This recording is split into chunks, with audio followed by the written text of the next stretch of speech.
Hi friends, good morning. ఎలా ఉన్నారు? అందరూ బాగున్నారా? ఫ్రెండ్స్, నిన్న ఆఫీస్కి వెళ్ళగానే ఒక బాధాకరమైన విషయం తెలిసిందండి. అదేంటంటే, మా ఆఫీస్ దగ్గరలో ఒక ఆంటీ ఉన్నారు. ఆంటీకి ఏంటంటే బీపీ, షుగర్ రెండు ఉన్నాయి. ఆవిడకి కాలికి ఒక పుండు అయింది. అది ఒక 3 వారాల నుంచి ఉంది. అదేంటంటే అది ఒక పెద్ద కొంచెం ఒక కన్నంలాగా అయిపోయింది. ఒక గొయ్యిలాగా అయిపోయింది. దాన్ని ఏంటంటే ఆవిడ వచ్చింది ఒక 2 టైమ్స్ వచ్చింది మా దగ్గరికి. వస్తే డ్రెస్సింగ్ చేసాము, ఇంకా యాంటీబయోటిక్స్, ఇంకా ఆయింట్మెంట్స్ అవి ఇచ్చాము కానీ ఆవిడకి ఇంకా తగ్గలేదు. పెయిన్, తర్వాత దాని చుట్టూ రెడ్నెస్ అవన్నీ ఉందన్నమాట.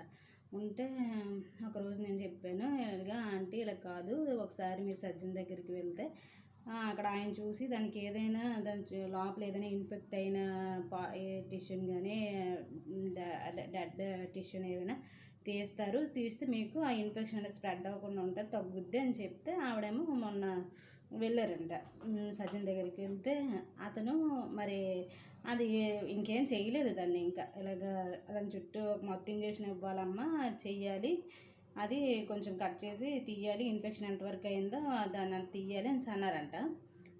అంటే మరి ఈవిడ అది ఇంకా ఆ టెన్షన్కి అతను అలా చేస్తారనే టెన్షన్కు ఏంటో మరి ఏదో ఇంజక్షన్ ఏదో ఇచ్చారు అనేసి అంటున్నారు వాళ్ళు. ఇంకా మనకి సరైన దాని గురించి ఇంకేం తెలియదు, ఏం జరిగింది ఏంటండి.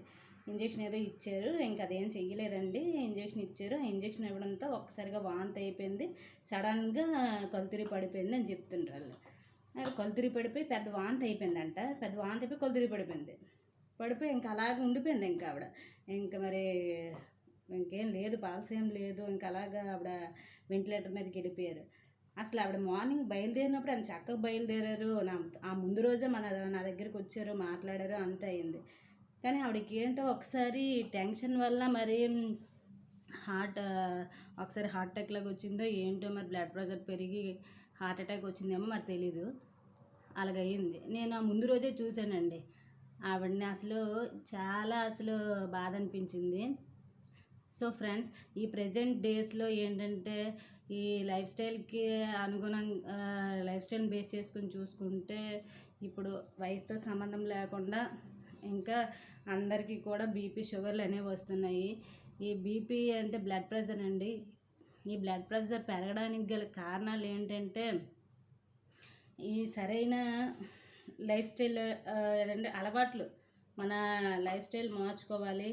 ఇంకేంటంటే ఉప్పు అనేది మన ఆహారంలో ఎక్కువగా తినడం, ఇంకా తర్వాత బరువు, ఊబకాయం, వ్యాయామం లేకపోవడం, తర్వాత కొంత ఫ్యామిలీ హిస్టరీ, ఫ్యామిలీలో ఎవరికైనా సరే బీపీ అలాంటివి ఏమైనా బీపీ, షుగర్ లాంటివి ఉన్నా సరే ఆ జీన్స్ వల్ల కూడా వీళ్ళకి వచ్చే అవకాశం ఉంటుంది. అర్థమైందండి. ఇంకా స్ట్రెస్ వల్ల కూడా బీపీ వస్తుంది. తర్వాత ఏంటంటే మూత్రపిండాల సమస్య, ఇంకా ఏమైనా ఉన్నాయనుకోండి, మూత్రపిండాల కిడ్నీ సమస్యలు ఏమైనా ఉన్నా సరే, ఈ గుండె నొప్పి అలాంటివి ఏవైనా ఉంటే, గుండెకు సంబంధించిన ఇబ్బందులు కానీ ఏవైనా సమస్యలు ఉన్నా, కిడ్నీ సమస్యలు ఉన్నా సరే ఈ బ్లడ్ ప్రెషర్ అనేది పెరుగుతుంది.